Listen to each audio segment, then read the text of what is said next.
Hello and welcome.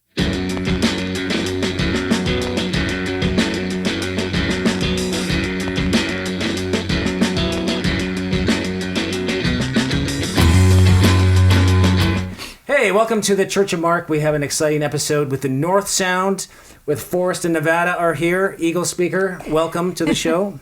Hello. Thanks for having us, Mark. And we've been seeing a lot of you lately. I don't mean that in a bad way. I mean that in a good way. We've been on the road together. We've been doing some shows, the Walking Through the Fire tour. Yeah. And you guys are originally from Saskatchewan. Nevada's originally from Yes. Saskatchewan. Okay, but you're from Alberta originally. I'm from Alberta Correct. originally, but we live in Saskatchewan. That's right. So you guys are based in Saskatoon, is that correct? Great. Yes, That's that's correct. right. And then you're here for a week or so, 10 days while doing this I think tour? we're here for 2.5 weeks. 2.5 weeks, okay. Yeah. Wow. I have no idea the concept of time. I mean, it's like whenever you go on tour, like I have no idea what day it is No. or like Where you are. where you are. Yeah. I had to say, what city are we in? It's almost like find another that? thing. Yeah, it's like another thing to like have Yeah. to worry about. It's like I got to worry about, setup and waking up, meals. I got to worry about all these things. And it's like you expect me to figure out like the day and the place. That's right. It's like, yeah. I'll ask somebody because somebody always knows, but Somebody knows. somebody knows. That's right. Somebody in And I think it's authority important usually to knows. know That's right. that person, who That's that right. person is. With Exactly. That information. That's right. And it's not me, because often I'll be asked questions, like important questions, like I don't know the answer because I'm not in charge. Yeah. That's right. I like to assume the role of being in charge, like if anyone's asking. Oh yeah, sure. But Yeah. I'm very clear about the fact that I just make suggestions. Right. So if you have a question for me, I'll make a suggestion. That's right. And if then from that point though, if you decide to take what I say and you make a whole mess of stuff, that's on you because I just made a suggestion. That's right. Exactly. You know what I mean? Like I never said do this. Oh, okay. See, I like to give people advice and then watch what they do with that advice. And if it turns out well, then I'll follow that then you- advice. That's right. Yeah, exactly. That's the yeah. secret. Right. So you guys have a new single out. Yeah. Maybe tell us something about that. Oh, yeah. Yeah, well, it's called Wash Me Away. Mm-hmm. And it is the first single off of our upcoming record called What It Takes. We recorded Wash Me Away with Dewayne Strobel and Crystal Shawanda. Wow. Wow. Let's try all those names again. Take two. Yeah, Crystal yeah. Shawanda Right. and Dewayne Strobel. Down in Nashville. Down in Nashville. Awesome. Yeah, it was really cool. It was a great recording process. When you get to work with artists that have like so much more experience and are just so like just masters of their craft, it's kind of always a treat, right? So Absolutely. sort of just brought this song to them and let them sort of, in a way, really let them tell us what the song actually was. Right. Because I had a version of the song that I had written, and I don't know if you're like this, but I have a bad habit sometimes of overwriting. Oh, yeah. I think everybody does. Yeah. Yeah, that's right. That's why you need a good producer to work with. Exactly. And so the song originally, it had all this it had like, 6 or 7 chord progressions. There's even a key change and stuff in the song. And Yeah, then, there's a lot. Yeah, and then Dewayne was just like, sort of told me and showed me how to scale it back, and he had a completely different vision of the song. And now it's just a 3-chord song, no key change. I don't even think the rhythm changes in the song. Like it just stays really consistent and driving. Yeah, and I like jokingly talk about the song in a way where I say it's kind of a song about like minding your own business. You know what I mean? Sure, yeah. Which is kind of true, but there's sort of more to the story than just that simply. Okay. Right? Yeah. And more to the story in what way? Or can you elaborate? Or do you want the listener to go into the song without really knowing what it's about and then taking something away that means something to them? Well, I think that's inevitably going to happen, right? People are going to hear the song as it relates to them, which I think is like what good written songs should do. Is they should be direct and honest from the writer's perspective, but then mean something completely different to the listener. Right. It's like up for interpretation still. But I know for me, like where the song came from was kind of about my own journey into finding something bigger in my life outside of my addiction. And because it's one thing to just like take those things out, but then you're like left with this hole. right? You're left with all these holes all over the place. So I had to like fill those with something more. And now I've never been a particularly religious person or, I've always kind of had a spiritual understanding, but I've never had like a relationship with something. And so when I got rid of those substances that are just no good for me, I had to fill it with something else. But everyone's got an opinion on what a God is, on where God is found, how to act and live according to God or religious or spiritual things. And none of that ever like resonated with me. I was just like, I don't know, I think I'm just like too rebellious in nature. I'm just like, don't tell me how to live. Right. You know what I mean? Yeah, even if it's a good idea, if it's coming from you or anybody else, I don't care. I'm not going to listen, right? It's like a character defect for sure. But I remember my grandmother, she was there's a long story and a long history there, but basically she had this ideology in her life that was just, pieced together over her experiences. And she just lived by that. She wasn't concerned about what anyone else thought. She wasn't concerned. Her whole general thing was just to, be kind to people, take everything in moderation, and just do your best to connect and stay connected with people. Treat the people around you that you love with that love and kindness, And so when I needed to find something, she always taught me like the importance of prayer and the importance of connecting that way. When I needed to find something, I found myself going back to a lot of the lessons and teachings of my grandmother. Right? But where the whole thing about like minding your own business comes from is because that was like her attitude. You know what I mean? She was the kindest, sweetest lady, but she was spicy, man. Okay. Oh yeah, like she was sharp. If she didn't know you, and if she got a weird vibe, she wasn't trying to be nice. You know what I mean? Like she didn't have time for that. But so the song in a long way is kind of about all of that put together in one place, and also how I myself as like as someone who didn't grow up with my culture as a Blackfoot person, as someone who's been reconnecting throughout my life, it was important for me to find a spiritual connection, Absolutely. Yeah. So do you find, will the new record have a lot of like personal material songs like this? Or do you also just have some songs like, let's have fun on a Saturday night? Yeah, that's kind of an interesting question because so this record originally came out as a concept loosely based off of the record we put out in 2020, As the Stars Explode. And that whole... And great record, by the way. If you haven't heard it, please go out and hear it. Thank you. Yeah, so that whole record is a loose concept about like me in active addiction and hitting my rock bottom, like the worst that it got from me in my addiction. Then realizing where I was at, making the decision to sober up and to clean up my life, and then early recovery, which like anyone who's ever been in recovery from anything, you understand how raw and vulnerable that first bit of time is. I was just like, I was out in the world just like an open wound, So It was maybe rougher than during active addiction. I would dare to say.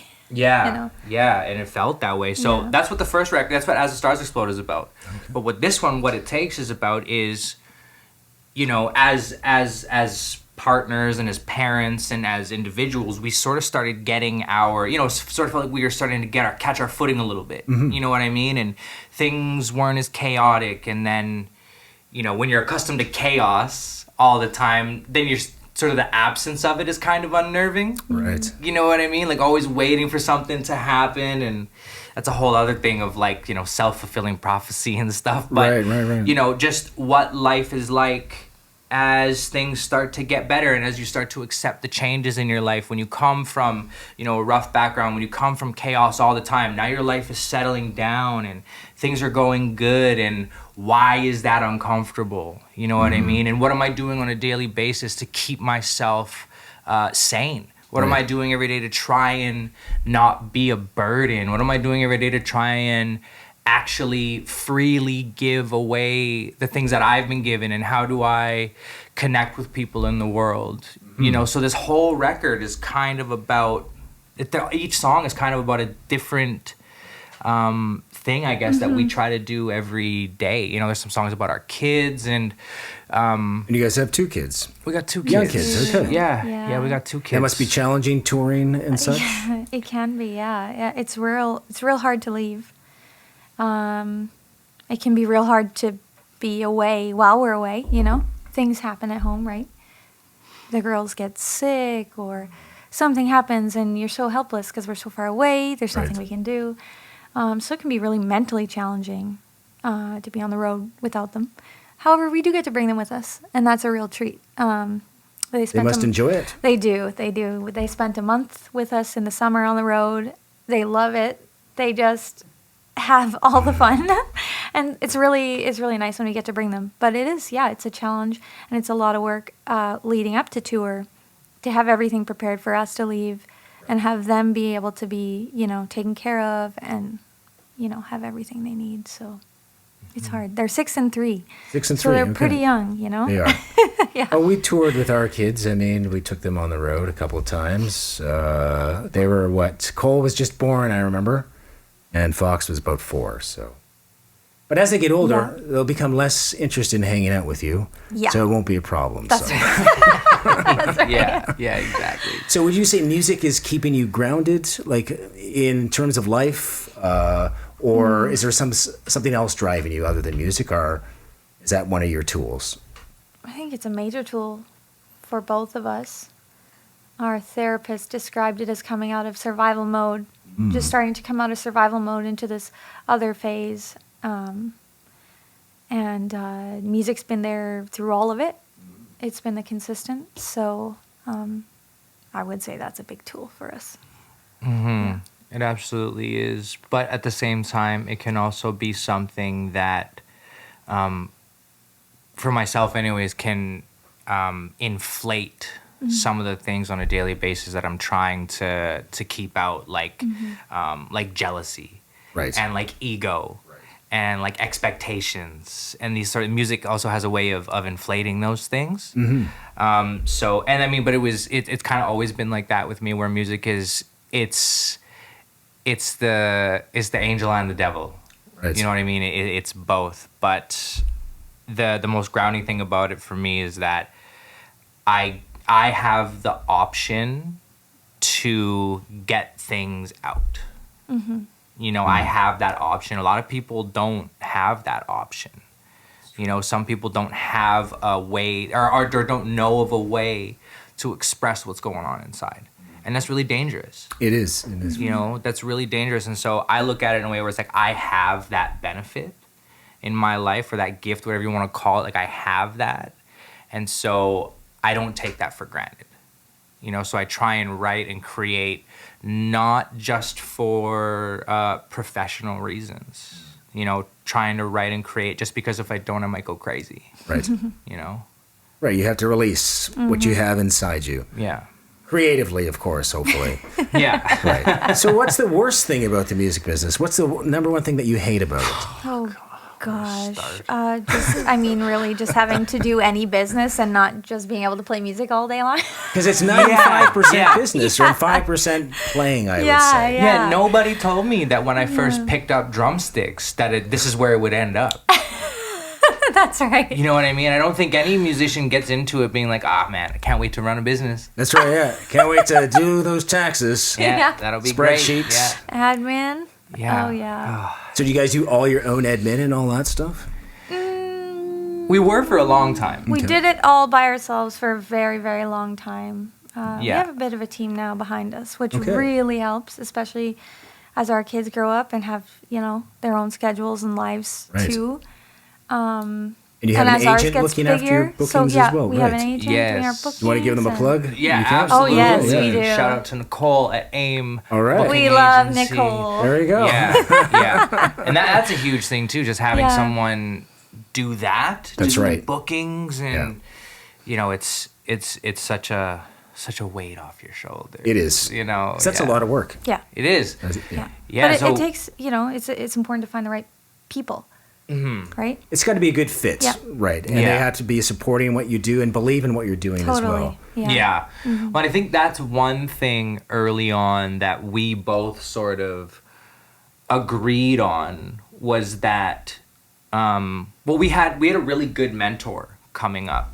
His name's Damien Mustafi. He was a roommate that we moved in with, and he was just He was managing at the time when we met him. yeah, he was kind of managing, but it was like more of like a mentorship sort of Oh, thing. not us. I mean, music managing. Oh, he in was general. music managing people. Yeah, okay, I see what you're saying. Yeah. Yeah. And for us, because we lived together, he just sort of helped guide me personally, guide my thoughts and the progression of where I was going. And he equipped me with a lot of tools. And I think the most important thing that he ever sort of taught us was like, there's no point in bringing on a team member to do a job worse than you can do it. True. That's okay. Right? And so for a long time, we were just, we sort of did everything. We learned how to be our own publicists. We learned how to radio track. We learned how to write our own grants. We learned how to do how to keep track of all of our records and do the sort of accounting stuff. Like we learned how to do all of that. Basically just like managing ourselves. So when people would come to us and sort of want to be, involved in what we were doing, we could have a conversation with them and be like, oh, well, why would I pay you to do this stuff that you're not even as good at as I am?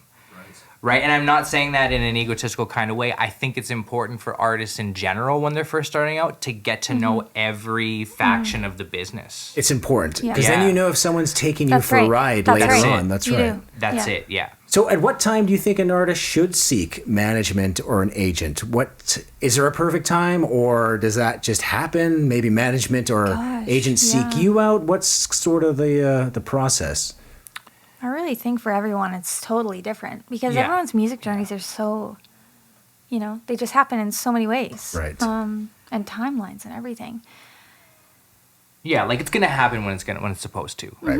It'll happen when it's supposed to. And I think it's just important to not be in a rush and also not hold yourself back. Right. Yeah. You know what I mean? To just allow things to happen as they do, because that's sort of like how it's gone for us. Is our team has slowly come to, and like we don't have we have a small team of people, but the thing is that the relationships have been built, right? There's a lot of trust there, and it's taken time, and we're not in a rush to move anywhere because we're also we're not looking for like a flash in the pan sort of career. Right. We're looking for longevity. Right.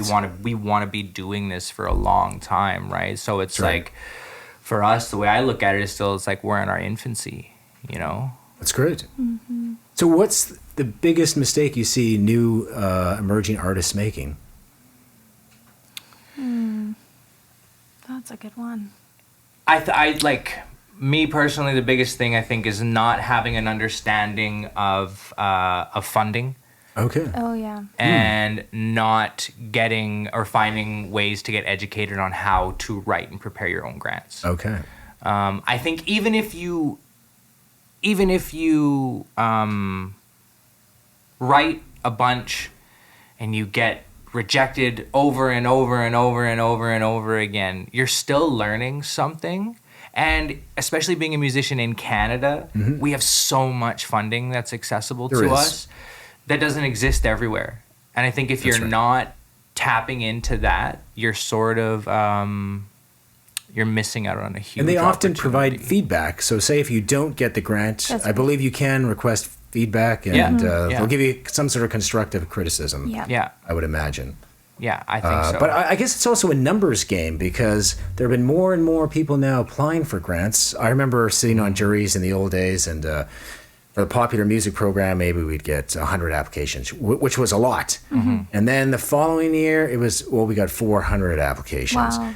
Now we got, I think it's like pushing 1,000, if not exceeding that. But there's only enough money for 30 grants. So how do you stand out, I guess, from the other artists? As well as when you release something online, there's 100,000 songs released a day worldwide.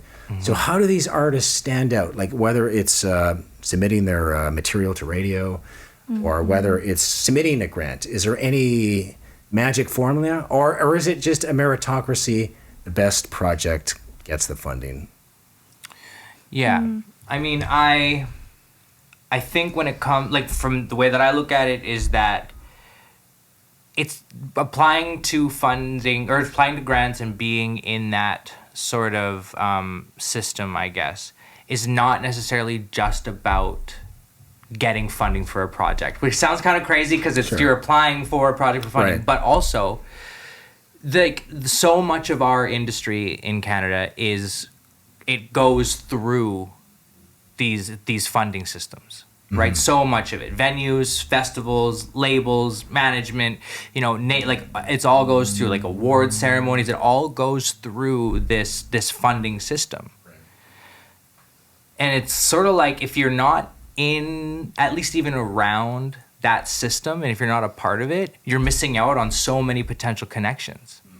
You know what I mean? Even just by making an application and somebody seeing your name, even if you didn't get funded, they've seen that name. That's important. Because it's a peer-reviewed jury. Exactly. So then your name gets out there and people get to know your work, hopefully. Exactly. Right. And like, you just never know. And I think that people look specifically at like grants as, I have a project, I need to get the funding. I need to get funding for the project. Right. I don't know how to do it. There's so many different ways that it goes, but it's about something so much bigger because really our industry in Canada is like, it's sort of controlled by this funding. Right. So I think if you're not a part of it, you're just missing out on so many potential connections. Right. Right. And I think if you're playing the long game for a music career, that's important. Right, because you never know where somebody's. You need resources. You never know where somebody's going to end up. True. You never know, and it's like also too. Once you're in there, there's so many more opportunities to make money as an independent artist. Because if you even get like a successful one, I know like in Saskatchewan, we have peer reviews where they hire out artists that have been successful in the past. Correct. That's potential income for yourself, right? You can get on Canada Council juries, factor juries. There's all these other things that you can do. That's right. Right. So I think that the just in general funding and granting in that whole system is so much bigger than just applying for a project. Right. Yeah. And we are lucky in Canada to have that because I talked to my friends south of the border, down in the States, they have no funding options, especially for the arts. Yeah. They got to, cut lawns or start a GoFundMe or whatever they got to do. Yeah. Well, and it's not like it's a perfect system up here either. No, there's so many stupid, ridiculous, rules and regulations and so many different things. Like it's not a perfect system, and it really is something where it's like there's a lot that needs to change within it. But I think it's still important to be a part of it. Absolutely. Yeah. So what do you guys do for fun? Or is music fun? Do you guys have any hobbies? Music is fun, but we do have horses. Horses? Yeah. Okay. And we do, yeah. How many horses do you have? We have 2. Okay. We have a gelding. His name is Gilligan. Oh. He is 16 years old. He's huge and fabulous. And then our daughters have a miniature horse named Xena. Oh. She's probably this tall. Oh, really? Just tiny thing. Okay.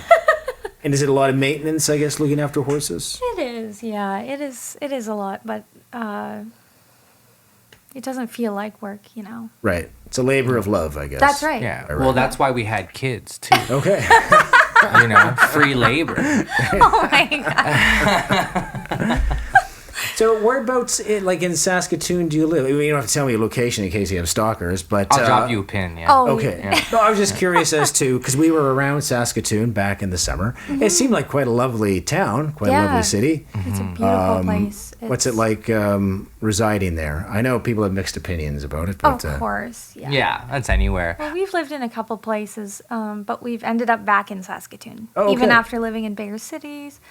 The biggest draw for us is honestly our family. To have our family around us while we're doing what we're doing and raising our girls, and we just want them to be, It's important to it's have important. that support, yeah. We had really strong relationships with our grandparents, both of us, and it's really important that they get the opportunity to have the same.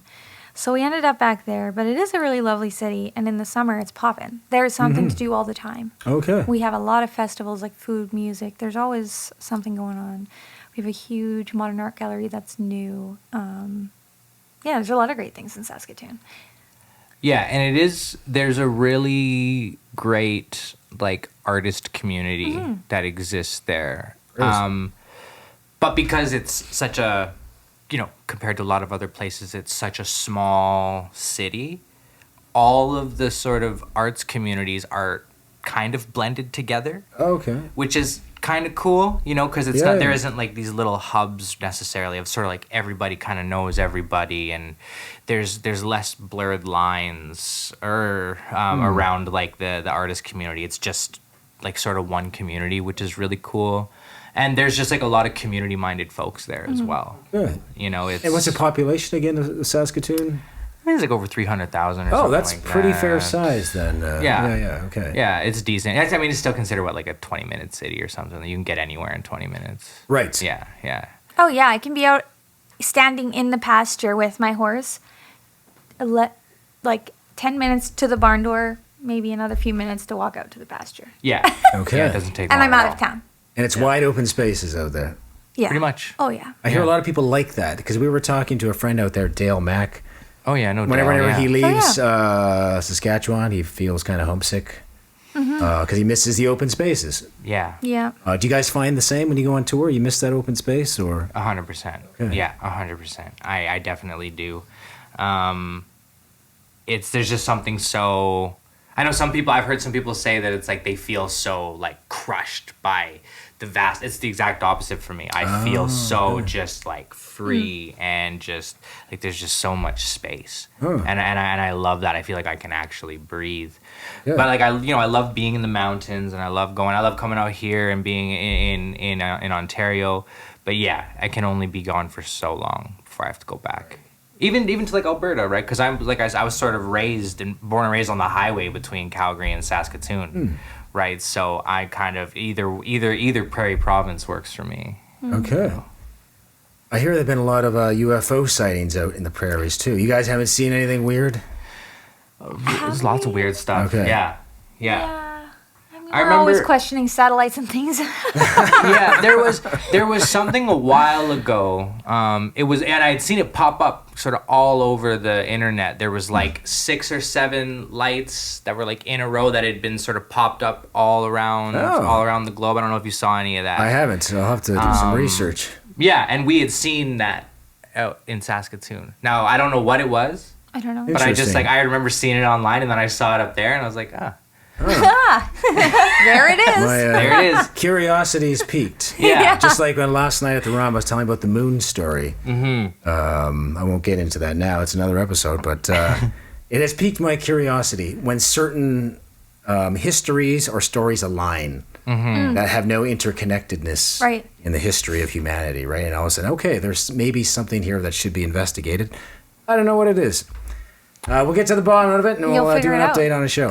Well, it's something that I find so fascinating about a lot of teachings that exist in our various different like communities and cultures. But a lot of non-Indigenous people will hear a lot of our stories or hear a lot of our legends, and they think that it's just these sort of made up sort of things, not realizing that a lot of those legends and stories, they're rooted in science. You know what I mean? Right. They're rooted in tangible evidence of things. They just didn't have the same verbiage that we do today. That's right. They used the lexicon of the times to describe what the experience or what they were seeing or doing. Yeah, so it's not just like these made up legends or whatever. It literally is like this is like early like science. You know?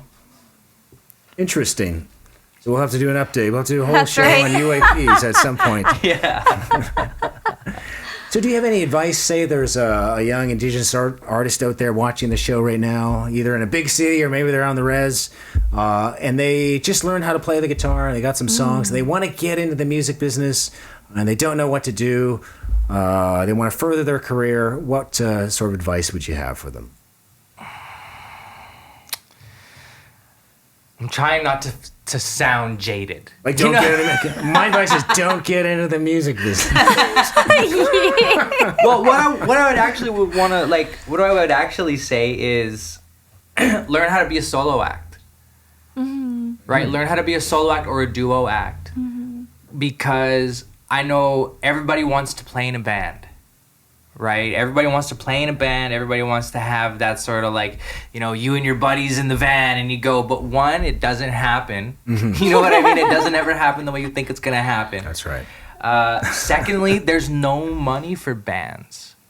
There's no money for bands out there. It's like next to impossible to afford to have a band. And now the way that things work a lot of times is people get into the industry, they want to play shows, but they need money. You don't get paid enough, you have to get a job. Right. Now you're not putting as much time into the band. And then it's this vicious sort of cycle. So if you learn right away if it's what you want to do, you can't rely on anyone else to be in your project with you, right? Find a way to be a solo act, maybe a duo, and go that way. Of course, you can add things and make it bigger. You can add things and make it bigger. We scale ourselves up to 5 or 6 pieces sometimes if we want. Yeah. You know. But we don't have a band. Right. Yeah. Right? Like it's the two of us. The base unit is the duo. Yeah. Exactly. Yeah. And that doesn't affect anything you do because, That's right. like you just said, you can just add components as Exactly. needed, right? Yeah. Or as the budget allows, I guess. Yeah, when we right? have a bigger show, we love to bring our guys out and, yeah. you know, do a full rock show. Yeah. With pyrotechnics With and everything? pyrotechnics. Yeah, Exactly. exactly. Yeah, but yeah, figure out a way to just like rely on yourself and what you know how to do. Right? I think a lot of people are kind of maybe like afraid to do that, or it's just like they're sort of still looking at music through like the, you know, like rose-colored glasses where it's like, you know, this sort of I don't know, it's like a rock star sort of dream. Right. Right? But and I don't want to kill anyone's rock star dreams out there, but it's a business. It is a business. Mm-hmm. You know what I mean? It's a More business. so now than ever, I think. More so now than Yeah. ever, absolutely. And it's like it's important to have dreams and it's important to have goals, but you also have to be realistic and you have to look at things through the lens of how am I actually going to survive in this? Mm-hmm. You know, and it's lower the cost. You know what I mean? Right, Lower right, the right. cost of what you're bringing with you, who you're bringing with you, what your show is, and find a way to do the most with the And least. sometimes it's easier to book a duo Oh, yeah. at an event or a festival because one, budget, two, maybe that's the stage that all that they can allow, That's right. Yeah. Yep. and so forth. So, yeah, Even that's just the great advice. logistics of moving around. You That's know? right. Yeah, yeah. We, you know, Yeah. when you're in a situation with 6 band members, luggage, gear, everything. And then your flights get canceled, and you end up in a Waffle House in the middle of a small town in Kansas. With a You Was sure? it with a a good server Waffle named House at Candy least? Cane. It was an interesting Waffle Okay, House. all right. Yeah, I don't know yeah. if good is on the table, but I don't know All if right. it was interesting, but it was a time. Yeah. But Yeah. it's just, it is a lot to maneuver a whole band all the time. So, you know, It is. Sometimes we travel the full band, and it's tough. well, Yeah. I mean, right now we're touring. How many of us is there on this tour? How It's many a on big, the tour? it's big. There are 8, 9 of 10? us. 10? 10? Oh my God! There's 10 of us. You include Anne and everybody, yeah. There's Yeah, 10. there's- So and the there's dancer. 10 oh of my us God. on this Yeah. tour. It's a lot. It's a lot of people. It's a lot Holy to cow. make We're it on tour work. with a lot of people, everybody. yeah, Like a lot of people. Yeah. yeah. That's why I told that Yeah. the person who was taking care of us at the last venue, like, it's easy to lose us. Yeah, because there's so many of us. Yeah. That's right. Yeah. Yeah, well, that's wild. Huh. So that many people. Okay, so don't do what we're doing. No, you can do whatever you want. We're not the boss of you. So No, what's no. coming up next? When's the record going to hit the shelves or the streaming, I guess? Well, we're just about to pop out. We're just working on a brand new song for it right now that we're super excited about. We wanted to record it and get it on there before we release it. Otherwise, we'd have to wait, you know? Right. More album cycles and all this. So we're doing that right now, and that's going to change the date a bit. But Okay. it's Tentative recorded. date? It's just got recorded. Yeah, it's recorded, and it's like the thing about where we're at right now is we don't really want to just make a record and then just put it out. Right? We really don't want to do that. We want to put something out that's going to have some longevity. So, like making a record, that's kind of like step one.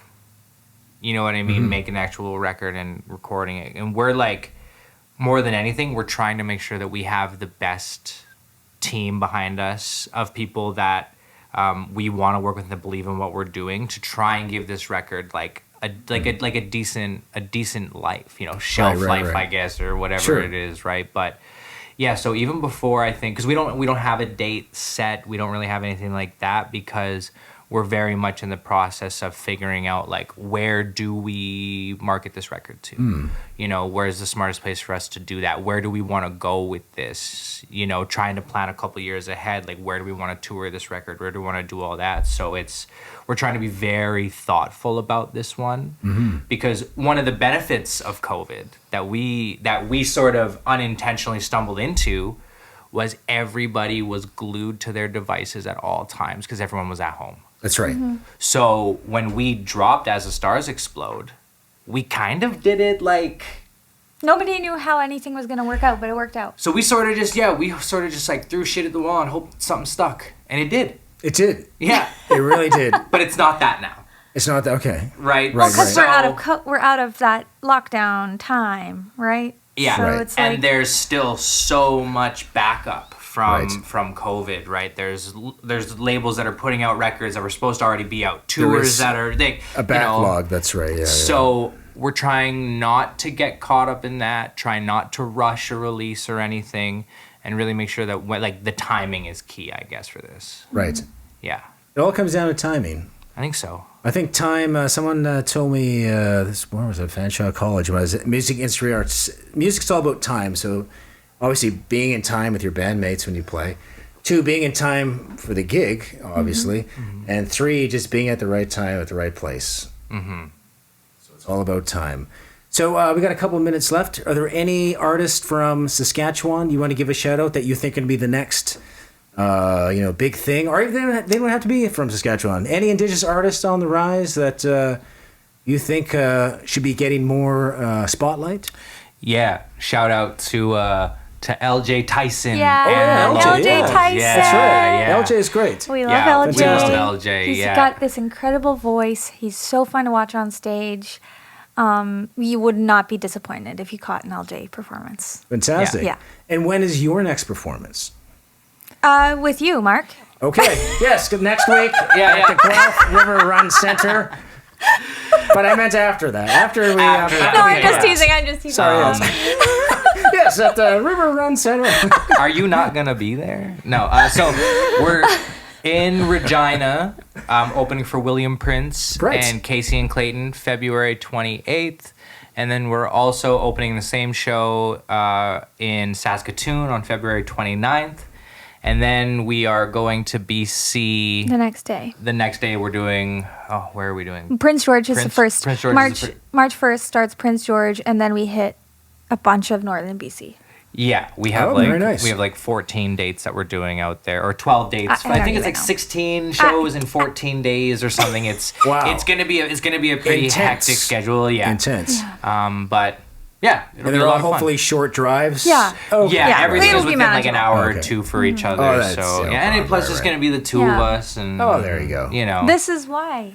Solo or dual act. Just Oh, kidding. so yeah, can you imagine doing that every There day you with like go. 5-piece band Or Oh, 10. man. Or 10. No one would. We are make doing it. that every day right now. Yeah. with We are 10 doing that people. every day right now. But that's because there's like people at the center that are controlling. That's right. Yeah. That's right. That's Yeah. right. We're That's just right. sort of, we just have to be there at a certain time. That's right. Like, we aren't actually Exactly. organizing anything or. No. If we per se. follow the itinerary, we are okay. That's right. Yeah. I just ask Laura, where am I supposed to be right now? And she tells me. Well, thank you so much for coming on the show. Really appreciate it. And we'll have to have you back again on the show next time you're in Toronto. be great. Absolutely. Yeah. Thanks Great. for having Having us. And thank you for watching.